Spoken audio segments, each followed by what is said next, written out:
McDonald's serves over 60 million people a day across more than 100 countries. But what does it actually cost to own one?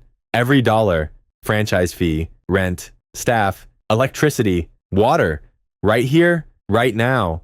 The franchise fee itself is just $45,000, a 20-year license to use the brand and its systems. But that's the cover charge, not the real cost. The total initial investment runs anywhere from $1.47 million to $2.73 million.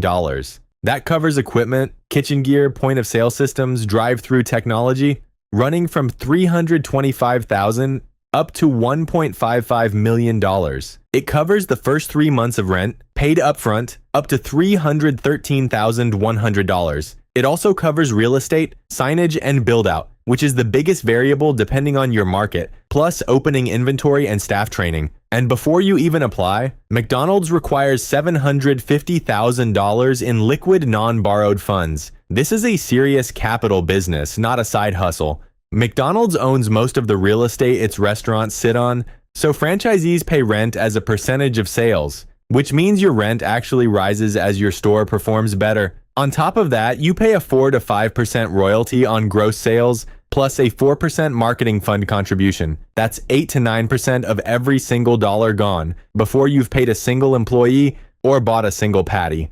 Now let's talk about the day-to-day costs. Electricity typically runs $2,000 to $4,000 a month, since grills, fryers, air conditioning, and digital menu screens run non-stop. Water and sewer costs run $500 to $1,500 a month.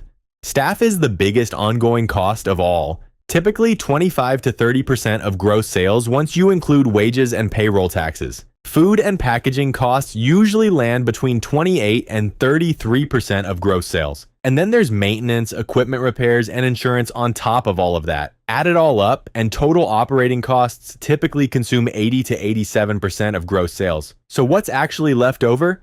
The average US McDonald's location does between $2.8 and $4 million a year in sales. After all costs, estimated profit margins land around 13%, which works out to roughly $500,000 in operating income on a store doing $3.8 million in sales. That's real money. But remember, a big chunk of that profit goes toward paying off the debt you likely took on just to open the doors in the first place. So is it worth it? You're looking at massive upfront capital, rent that climbs right alongside your own success, and thin operating margins. But in exchange, you get one of the most recognized brands on the planet and a fully proven business system. Owning a McDonald's isn't a side hustle. It's closer to buying a mid-sized company. Thanks for watching, and I'll see you in the next one.